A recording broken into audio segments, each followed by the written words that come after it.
لیکن ہر مسئلے کے لیے میں آپ کو ایک ہی دعا بتا دیتا ہوں. اکثر لوگ مجھے ای میل کرتے ہیں جی روزگار کے لیے، کوئی کہتا ہے جی اولاد کے لیے، کوئی کہتا ہے جی پریشانی دور کرنے کے لیے، کوئی کہتا ہے جی جو رزق میں برکت کے لیے، کوئی کہتا ہے بیماری دور کرنے کے لیے کوئی دعا بتا دیں. بھائیو ہم آپ کو 50 دعائیں نہیں بتاتے ہیں، ایک دعا بتاتے ہیں، ایک دعا جو اکثر مسلمانوں کو پہلے ہی آتی ہے. اس کو ترجمے کے ساتھ یاد کر لیں اور اس دعا کو آپ ہر جگہ پڑھیں، جس مقصد کے لیے پڑھیں. اور الحمدللہ قرآن حکیم میں سورۃ البقرہ کی آیت نمبر 201 کے اندر اللہ تعالیٰ نے وہ دعا اہل ایمان کو تعلیم فرمائی ہے اور مومنین کی نشانی بتایا ہے اس دعا کو کہ مومنین اس کے ذریعے اللہ تعالیٰ سے دعا مانگتے ہیں. اور آگے اللہ تعالیٰ نے اپنا فتویٰ بھی سنا دیا ہے کہ جو کوئی ان الفاظ کے ساتھ ہم سے دعا مانگتا ہے ہم اس کی اس دعا کو دنیا اور آخرت میں اس کے حق میں قبول کریں گے. الحمدللہ. اور وہ دعا ہے سورۃ البقرہ آیت نمبر 201 ربنا آتنا فی الدنیا حسنہ وفی الآخرۃ حسنہ وقنا عذاب النار. یہ وقف کر کے میں نے پڑھا اور کنٹینیوس پڑھیں گے. ربنا آتنا فی الدنیا حسنۃ وفی الآخرۃ حسنۃ وقنا عذاب النار. اب اس کا ترجمہ بھائیو یاد کرنا کوئی راکٹ سائنس ہے. ربنا آتینا، اے رب ہمارے ہمیں عطا فرما، ہمیں دے دے. فی الدنیا حسنہ، اس دنیا میں بھلائی. وفی الآخرۃ حسنہ، اور آخرت میں بھلائی. اور آخرت کی سب سے بڑی بھلائی کیا؟ وقنا عذاب النار، ہمیں آگ کے عذاب سے بچا لے. آمین. اللہم اجرنا من النار، اللہم اجرنا من النار، اللہم اجرنا من النار. اچھا مولویوں کی تسلی نہیں ہوئی، انہوں نے اس کے ساتھ لگا دیا وقنا عذاب القبری، وقنا عذاب الحشری، وقنا عذاب المیزان، پتہ نہیں کیا کچھ لگا دیا. حالانکہ تعلیم کی کمی ہے. دنیا اور آخرت اس میں کور ہو جاتی ہے. کیوں؟ پھر دنیا حسنہ میں پوری دنیا کور، وفی الآخرۃ حسنہ میں قبر بھی کور، میدان حشر بھی کور، میزان عمل بھی کور. کیوں؟ بخاری اور مسلم کی متفق علیہ حدیث ہے کہ آپ صلی اللہ علیہ وسلم نے فرمایا جو شخص مر گیا اس کی قیامت قائم ہو گئی، مرتے ہی قیامت قائم ہو گئی. اور بخاری اور مسلم کی متفق علیہ حدیث ہے کہ آپ صلی اللہ علیہ وسلم کی وفات کے دنوں میں سیدہ عائشہ کہتی ہیں میرے بھائی نے مسواک اٹھائی ہوئی تھی، آپ نے مجھ سے مانگی، میں نے انہوں نے چبانے ہی شروع کی تو وہ چبائی نہ گئی، سخت تھی، تو میں نے اپنے منہ میں چبا کر آپ صلی اللہ علیہ وسلم کے منہ میں ڈالی.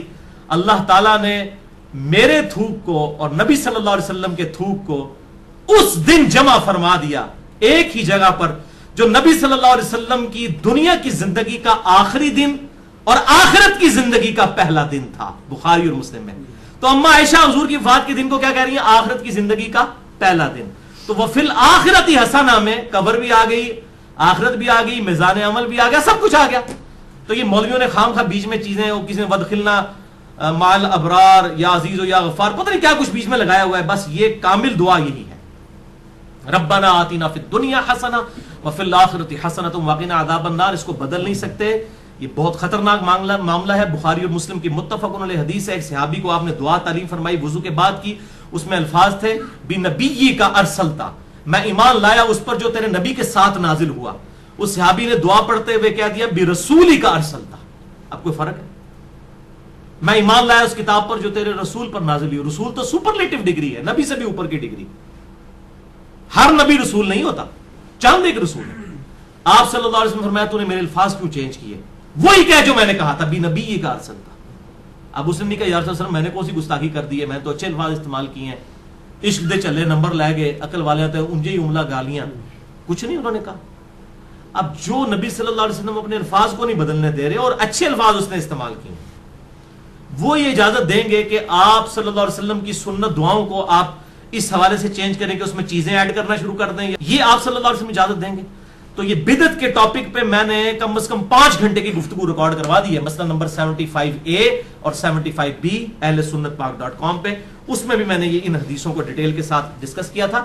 لہذا نوکری کا مسئلہ ہو، رشتے کا مسئلہ ہو، پیپر دیے ہوئے ہو، پاس ہونے کا ایشو ہو، بیماری کا مسئلہ ہو، کوئی مسئلہ ہے اپنے ذہن میں رکھیں اور پھر دنیا حسنہ کو دل میں رکھیں کہ دنیا میں میرے لیے بھلائی، ہر چیز بھلائی. اچھی صحت کیا بھلائی نہیں ہے؟ اچھی نوکری کیا بھلائی نہیں ہے؟ اچھی بیوی کیا بھلائی نہیں ہے؟ ہر چیز ذہن میں رکھتے ہوئے جو آپ کی خواہش ہے یہ دعا کریں ربنا آتنا فی الدنیا حسنہ وفی الآخرۃ حسنۃ وقنا عذاب النار. اور اس میں یقین کریں آپ کو گلٹ بھی نہیں ہوگا. صرف آپ اللہ سے دنیا نہیں مانگ رہے ہوں گے، کیونکہ سورۃ البقرہ میں آتا ہے کہ جو دنیا دار لوگ ہیں نا، جو اللہ سے باغی لوگ ہیں، وہ کہتے ہیں اللہ ہمیں دنیا میں ہی عطا فرما دے. اور اللہ تعالیٰ پھر ساتھ فرماتا ہے سورۃ البقرہ آیت نمبر 201 کہ جو میرے نیک ایمان والے بندے ہیں وہ یہ نہیں کہتے اللہ ہمیں دنیا میں ہی دے دے، وہ کہتے ہیں ربنا آتنا فی الدنیا حسنہ وفی الآخرۃ حسنۃ وقنا عذاب النار. اچھا اب آپ ویسے دعا کر رہے ہو اللہ میں پاس ہو جاؤں یا اچھا رشتہ ہو جائے یا نوکری لگ جائے، اس وقت آپ پیورلی دنیا کی دعا کر رہے ہوں گے. لیکن جب آپ یہ دعا کریں گے تو آپ اللہ تعالیٰ کو بھی ناراض نہیں کریں گے، دونوں چیزیں ایڈ ہو جائیں گی ساتھ. یعنی اللہ تعالیٰ کو بھی آپ سے کوئی گلہ شکوہ اس حوالے سے نہیں رہے گا. آپ کہہ رہے ہوں گے یا اللہ ربنا آتنا فی الدنیا حسنہ وفی الآخرۃ حسنۃ وقنا عذاب النار، تو آپ اہل ایمان میں شامل ہو جائیں گے سورۃ البقرہ آیت نمبر 201 کے تحت. اسی کانٹیکسٹ میں 3 احادیث ہیں بڑی اہم الحمدللہ. پہلی حدیث صحیح بخاری میں 6399، صحیح مسلم میں 6840، مشکات میں 2487. سیدنا انس ابن مالک رضی اللہ تعالیٰ عنہ جنہوں نے 10 سال تک آپ صلی اللہ علیہ وسلم کو وضو کروایا، آپ کی وفات کے بعد 82 سال تک زندہ رہے اور 93 ہجری کے اندر بصرہ میں فوت ہوئے. آخر میں فوت ہونے والے چند صحابہ میں سے ہیں انس ابن مالک، بہت قریبی صحابی آپ صلی اللہ علیہ وسلم کے.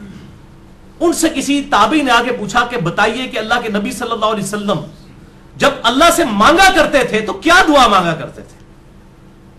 تو پتہ انہوں نے کیا جواب دیا؟ انہوں نے کہا کہ اللہ کے نبی صلی اللہ علیہ وسلم جب کبھی بھی اپنے رب سے دعا مانگا کرتے یا کسی بھی چیز کا سوال کیا کرتے تو آپ کی اکثر دعا یہی ہوا کرتی تھی، اللہم ربنا آتنا فی الدنیا حسنہ وفی الآخرۃ حسنۃ وقنا عذاب النار. ہر معاملے میں کوئی سوال بھی کرتے تو اس دعا کے ساتھ. اور بھائی یہ دعا کا ترجمہ یاد کرنا کو مشکل ہے تو کیا ضرورت ہے اردو میں دعائیں کرنے کی؟ میرے بھائی ایک دعا یاد کر لیں، نبی صلی اللہ علیہ وسلم نے تعلیم فرمائی ہے، اللہم ربنا آتنا فی الدنیا حسنہ وفی الآخرۃ حسنۃ وقنا عذاب النار. اور دوسری حدیث تو انتہائی رکت انگیز حدیث ہے جو میں نے مسئلہ تقدیر والے لیکچر مسئلہ نمبر 104 ABC میں بھی بیان کی تھی. صحیح مسلم میں 6835، مشکات میں 2502. یہی انس ابن مالک کہتے ہیں جنہوں نے یہ دعا روایت کی ہے. یہ کہتے ہیں کہ آپ صلی اللہ علیہ وسلم کے زمانے میں آپ کا ایک صحابی بیمار ہو گیا تو آپ اس کی عیادت کے لیے تشریف لے گئے. وہ اتنا کمزور ہو چکا تھا بیماری کی وجہ سے جیسے کہ پرندے کا کوئی بچہ ہوتا ہے چھوٹا سا، ہڈیوں کا ڈھانچہ بن چکا تھا. آپ نے جب اس کی حالت دیکھی آپ کو پتا چل گیا کہ انہیں کو کم پایا. آپ نے فرمایا وہ بتا تو اللہ سے کیا مانگتا رہتا ہے؟ اس نے کہا یا رسول اللہ میں اللہ سے دعا کرتا ہوں اے اللہ جو تو نے مجھے آخرت میں عذاب دینا ہے دنیا کی زندگی میں ہی دے لے. بولے اعوذ باللہ تعالی.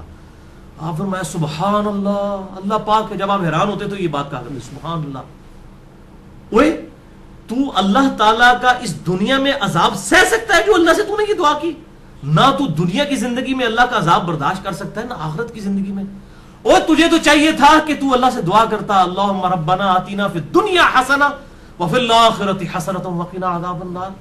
یہ کیا تو دعائیں کرتا رہے؟ اس میں وہ فنیٹک قسم کے جو صوفیاء ہیں نا ان کا بھی ارادہ، وہ کہتے ہیں سانو دنیا نہیں چاہیے آخرت ہی چاہیے. اور اللہ کے نبی کہہ رہے ہیں دنیا بھی اچھی آخرت بھی اچھی. اچھا انس ابن مالک کہتے ہیں جب آپ صلی اللہ علیہ وسلم نے اسے یہ بات ارشاد فرمائی پھر اس نے یہی دعا مانگ کر اللہ کی طرف متوجہ ہوا، اللہم ربنا آتنا فی الدنیا حسنہ وفی الآخرۃ حسنۃ وقنا عذاب النار. تو اللہ تعالیٰ نے اسے شفا عطا فرما دی. اب اس سے بھی پتہ چلا بیماری کی شفا بھی یہی ہے، اللہم ربنا آتنا فی الدنیا حسنہ وفی الآخرۃ حسنۃ وقنا عذاب النار. آپ میں کہتا ہوں یہ جامع دعا کریں، ساری دعائیں جو ہیں اس کے اندر شامل ہیں. اچھا قرآن میں تو ہے ربنا آتنا فی الدنیا حسنہ اور بخاری مسلم میں ہے اللہم ربنا آتنا فی الدنیا حسنہ. تو اللہم کے ساتھ اے ہمارے اللہ یہ بھی ٹھیک ہے اور صرف ربنا آتنا بھی ٹھیک ہے، بلکہ قرآن حکیم میں سورۃ المائدہ میں حضرت عیسیٰ علیہ السلام کی جو دعا آتی ہے اس میں بھی ہے اللہم ربنا انزل علینا مائدۃ من السماء. تو قرآن میں بھی الفاظ ہیں اللہم ربنا کے. ویسے تو ہمارے لیے بخاری مسلم کے الفاظ ہی کافی تھے، لیکن میں پھر بھی کیڑا نکالنے کے لیے کوئی یہ نہ کہ جی قرآن میں تو صرف ربنا آیا آپ اللہم کیوں لگا رہے ہیں. تو اللہ تعالیٰ نے بھی یہ دعا حضرت عیسیٰ علیہ السلام کی نقل کی ہے اللہم ربنا آتنا فی الدنیا حسنہ. یہ پڑھنا بخاری اور مسلم سے ثابت ہوا. اور اللہم ربنا انزل علینا مائدۃ من السماء سورۃ المائدہ کے آخری رکوع میں حضرت عیسیٰ علیہ السلام کے کانٹیکسٹ میں یہ الحمدللہ اللہم ربنا کے ساتھ یہ آئی ہے. اور تیسری حدیث سنن ابی داؤد میں 1892، مشکات میں 2581. عبداللہ بن صائب کہتے ہیں کہ میں نے خود نبی صلی اللہ علیہ وسلم کو رکن یمانی اور حجر اسود کے درمیان وہ جو مستجاب دیوار ہے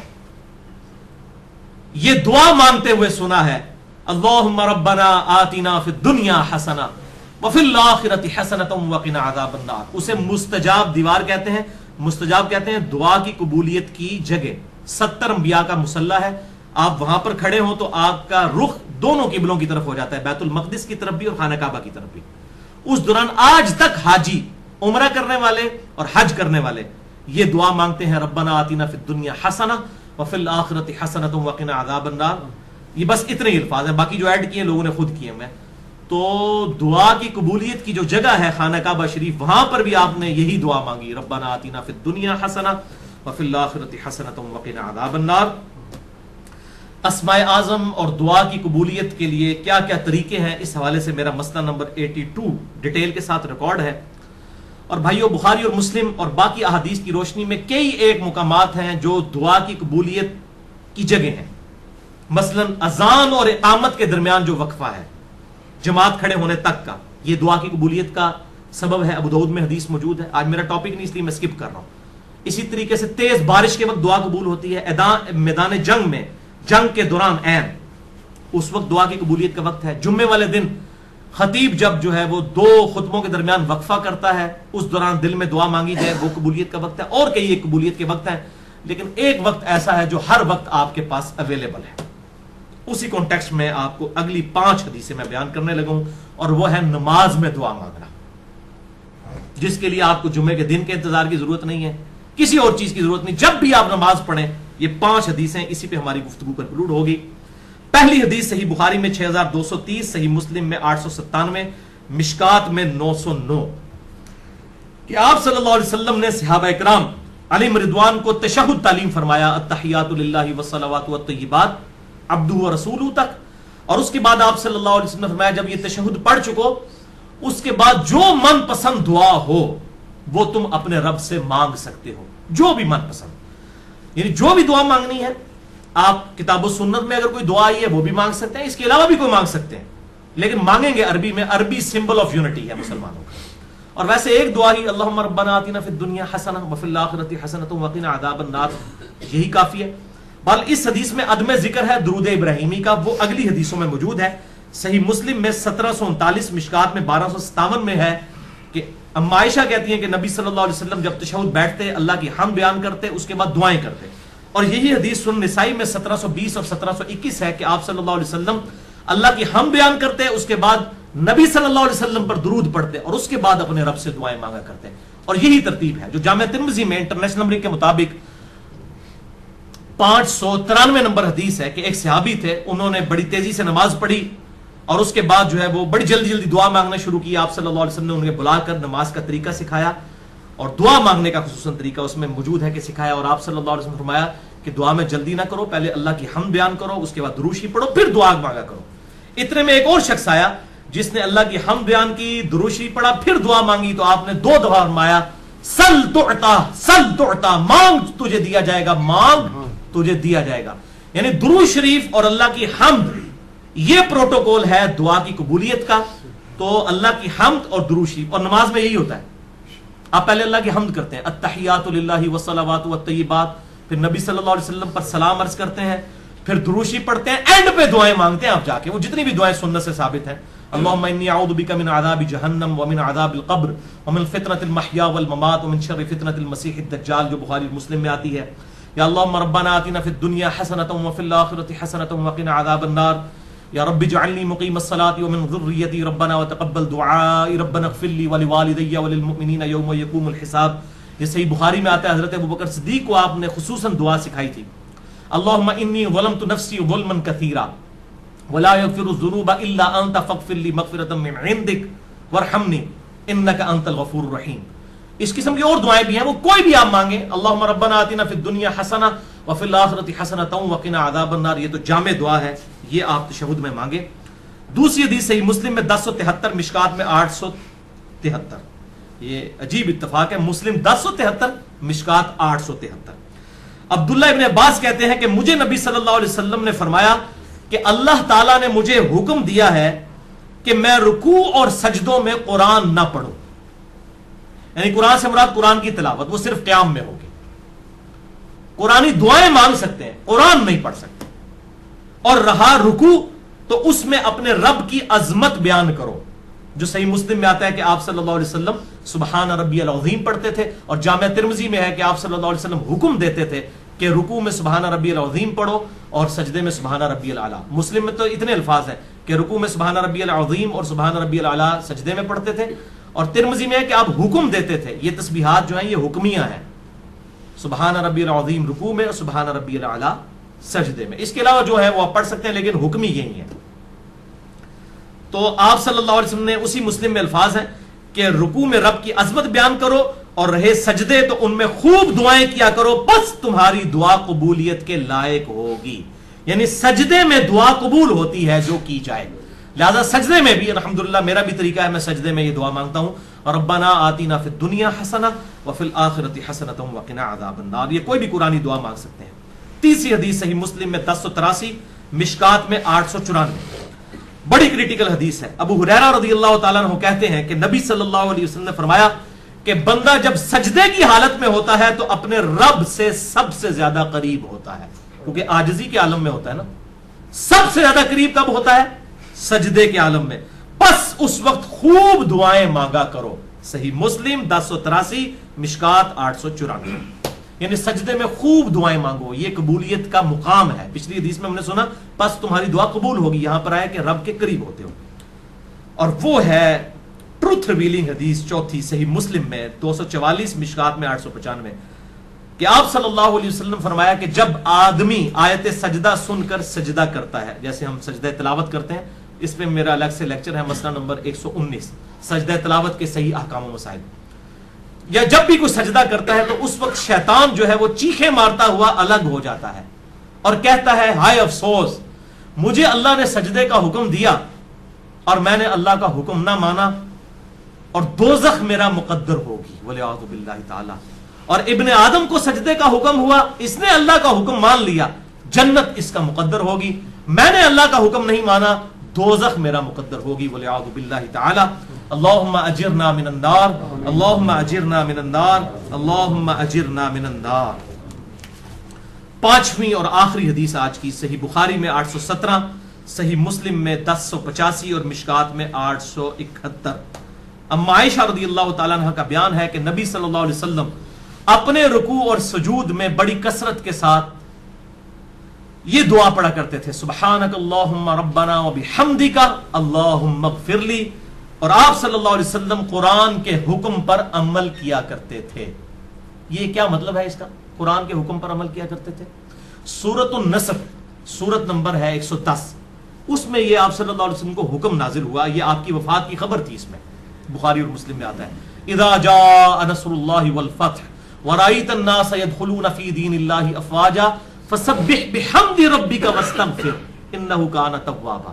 یعنی آپ صلی اللہ علیہ وسلم نے اس دین کو غالب کر دیا ہے, اب آپ یکسو ہو کر اپنے رب سے استغفار کیجئے اور اللہ کی حمد بیان کیجئے. جب یہ صورت نازل ہوئی تو بخاری اور مسلم کے میں نے نمبر بتائے. اما عائشہ کہتی ہیں کہ آپ قرآن پر عمل کرتے ہوئے دعا مانگا کرتے تھے رکوع اور سجدوں میں, سبحانک اللہم ربنا وبحمدک اللہم اغفر لی. میرا رب پاک ہے, سبحانک اللہم, اے اللہ تو پاک ہے, ربنا وبحمدک, اور میں تیری حمد کرتا ہوں, اللہم اغفر لی, اے اللہ میری مغفرت فرما. تو اس کے علاوہ بھی کئی ایک اذکار ہیں, صحیح مسلم میں آتا ہے سبوح قدوس رب الملائکۃ والروح. اسی طریقے سے سبحان ربی العظیم رکوع میں, سجدے میں سبحان ربی الاعلیٰ. جتنی بھی دعائیں ہیں وہ اب آخر میں وہ حدیث دوبارہ یاد کریں کہ آپ صلی اللہ علیہ وسلم جب بھی اللہ سے سوال کرتے یا آپ صلی اللہ علیہ وسلم نے دعا مانگنی ہوتی تو آپ کے اکثر الفاظ یہی ہوا کرتے تھے جو سورۃ البقرہ آیت نمبر 201, صحیح بخاری 6399, صحیح مسلم 6840, مشکات میں 2487, کہ آپ صلی اللہ علیہ وسلم اللہ کے حضور دعا کیا کرتے تھے, اللہم ربنا آتنا فی الدنیا حسنہ وفی الآخرۃ حسنۃ وقنا عذاب النار. اللہ تعالیٰ سے دعا ہے جو حق بات میں نے کہی اللہ تعالیٰ ہمارے دلوں میں راسخ فرمائے. اگر جذبات میں میرے منہ سے کوئی غلط بات نکل گئی تو اللہ تعالیٰ ہمارے دلوں سے محف کر دے، ہمیں کتاب و سنت کی تعلیمات پر عمل کر کے دوسرے بھائیوں تک پہنچانے کی توفیق عطا فرمائے۔ سبحانک اللہم و بحمدک، اشہد ان لا الہ الا انت، استغفرک و اتوب الیک، وما علینا الا البلاغ المبین۔